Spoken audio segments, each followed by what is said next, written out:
मानव जीवन में व्रत नियम कुछ बहुत आवश्यक होते हैं, बहुत ज़रूरी होते हैं।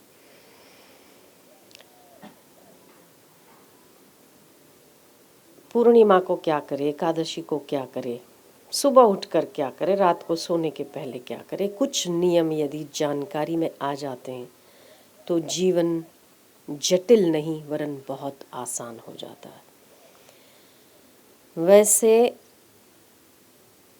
जीवन में जटिलताएं और जटिलताओं के प्रश्न बहुत ज़्यादा और हर मानव के पास होता है, पर संसार जटिलता पैदा नहीं करता जितना हमारा मन जटिलता पैदा करता है।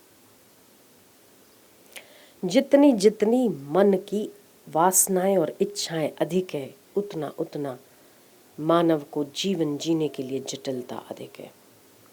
जितनी जितनी इच्छाएं और कामनाएं कम है उतना उतना मानव का जीवन सहज और उत्तम होता है।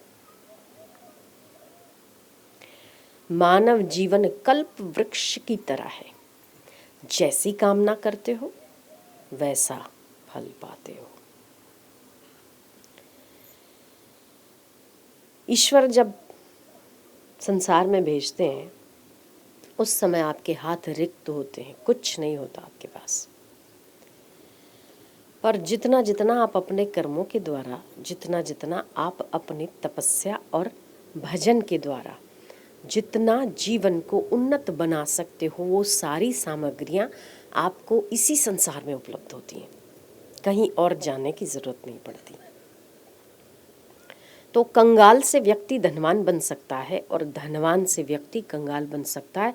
ये केवल और केवल अपनी मन का खेल है, अपनी इच्छा और अपनी कामनाओं का खेल है। बच्चा छोटा होता है, स्कूल जाता है, तब मम्मी से पापा से 10 रुपए मांगता है, मम्मा 10 रुपए दो। माँ पूछती है बेटा 10 रुपए का करेगा क्या। आप भी जब छोटे थे ना तो माँ से 10 रुपए मांगते थे, तो माँ पूछा करती थी बेटा 10 रुपए का क्या करेगा। आप कहते थे बेर खाऊंगा, आम्बोड़िए मिलते ना खट्टे मीठे, वो खाऊंगा, या चिक्की खाऊंगा, या कुछ भी आपको जो पसंद है, चॉकलेट खाऊंगा। जब आपकी माँ ये सुनती कि मेरा बेटा 10 रुपए खाने पीने में खर्चा करने वाला है, तो फटाक करके 5 या 10 जो भी उसकी इच्छा होती वो देती। अगर आप दूसरे दिन 10 रुपए मांगते हो तो माँ फिर पूछती बेटा कल मैंने 10 रुपए दिए थे उसका क्या किया। आप ये फेस गुजर चुके हैं, नई बात नहीं है, है ना। आपकी माएँ भी पूछा करती होंगी, या पिता अगर 500 रुपये लेते हो, 50-100 रुपये, तो पिता भी पूछते हैं कि बेटा क्या करेगा। क्योंकि आपके माता पिता को होता है कि मेरा बेटा मैंने दिया हुआ 10 रुपया या 5 रुपया व्यर्थ ना गंवाए, और मुझे पता होना चाहिए कि मेरे बेटे ने 10 रुपये कहाँ लगाए। ठीक है ना, पक्का ना। ये तो व्यावहारिक जगत की बात है, आपको पता ही होगा। अगर तो बेटे ने ये कह दिया कि मुझे मिले हुए 10 रुपये मैंने उससे ताश खेल ली, मैंने जुआ खेल लिया और 10 रुपये मैं हार गया, तो दूसरे दिन आप अगर माँ की जगह पर होते या पिता की जगह पर होते तो क्या करते। अगले दिन 10 रुपये देते? क्यों नहीं देते? कारण ना देने का, क्योंकि गलत संस्कार पड़ रहा है आपके बेटे में।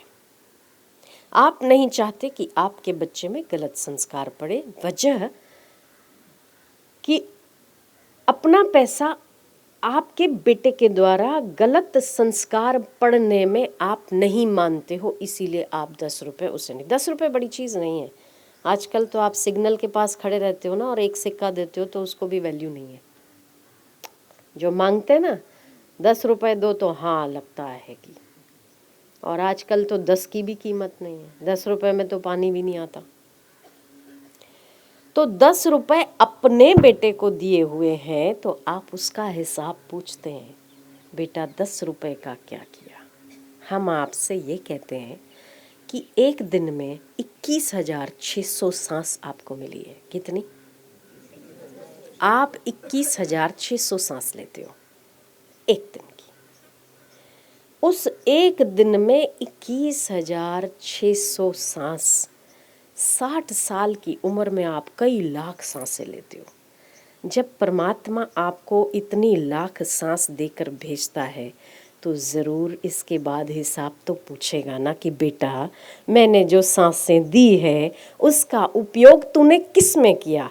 अगर तुम मुझे पाने में किया तो फिर से तुझे और बोनस मिलेगा, अगर नहीं गलत जगह पे किया तो छीन लिया जाएगा। बिल्कुल हिसाब पक्का है।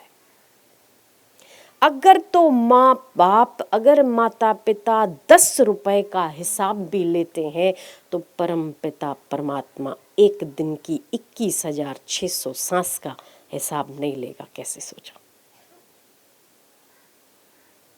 उन लाखों सांसों का हिसाब ना लिया जाएगा। कैसे सोचा? क्योंकि वो परमात्मा आपको प्रेम करते हैं। कोई और बेटा 10 रुपए का ताश खेले, माँ को वो दुख नहीं होता जितना अपना बेटा खेले तो दुख होता है। परमात्मा जब जब अवतार धारण करते हैं तो आपके और हमारे जैसे होते हैं। संत जब जब अवतरित होते हैं तो ऐसा नहीं है कि उसको 4 हाथ होते हैं या 4 आंखें होती है, 4 पैर होते हैं, ऐसा तो नहीं है। संतों को ऐसा तो नहीं होता है। जैसे आप होते हैं वैसे ही संत होते हैं, जैसे आप होते हैं वैसे ही भगवान होते हैं। कृष्ण ने अवतार लिया तो 4 हाथ नहीं थे, 2 ही थे, 2 आंखें थी, 2 कान थे। जैसे आप हो तो परमात्मा ने अपने मानव बच्चों को अपने जैसा बनाया है और उसको सांसें भी अधिक दी है, समझदारी भी दी है, वो अंतःकरण भी दिया है जिस पर वो समझ पाए कि क्या नियम, क्या जप, क्या तप होना चाहिए तो आपका जीवन भी उन्नति की ओर बढ़े। तब मिली हुई सांसों पर परमात्मा गर्व करेंगे और आपको उसकी प्रसन्नता प्राप्त होगी। यदि 10 रुपए का हिसाब माता पिता लेते हैं तो आपके 60 साल के जीवन में लाखों सांसें दी हुई परमात्मा भूल तो नहीं जाएगा ना। उसको तो बड़ा अच्छा सा याद रहता है। इसीलिए आपका जीवन उन्नत हो, आपका जीवन कम से कम कामनाओं में, कम से कम इच्छाओं में व्यतीत हो। प्रारब्ध अनुसार जो आपको मिलता है उसका उपभोग करो। गीता कहती है कि कर्म को कर्तव्य समझकर करो। जो कर्म को छोड़ देता है वो पलायनवादी कभी भी योग को प्राप्त नहीं होता। जो साधु समर्पित हो जाते हैं या जो हरिद्वार में बैठते हैं, जो नहीं घर में थे तो भजन नहीं करते थे, उसकी अपेक्षा अच्छा है कि माला लेकर घूमते हैं, माला लेकर गौमुखी डाल के हरिद्वार में घूमते हैं। पर कर्म क्या करते हैं? माला करना कोई परमात्मा को प्राप्त करने का साधन जरूर हो सकता है, पर इससे भगवान मिलता है ये नहीं है। आपको जो कर्म करने को मिला है उससे सुचारू रूप से कैसे कर सकते हो और उस कर्म के फल को परमात्मा को अर्पित करके मैं करता हूँ भाव से मुक्त होके आप इसी जन्म में संन्यास को प्राप्त करते हैं। तो कामनाओं का जहाँ जहाँ जितना अभाव होता है उतना ही आप प्रसन्नचित्त रहते हैं। जैसे जितनी चीज़ हल्की होती है उतनी पानी में तैरती है ना।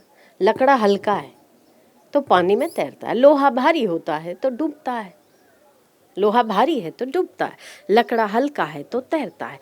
ठीक उसी प्रकार आपके चित्त में जितनी कामनाओं का भार कम होगा उतना ही आप संसार सागर में तैर पाओगे।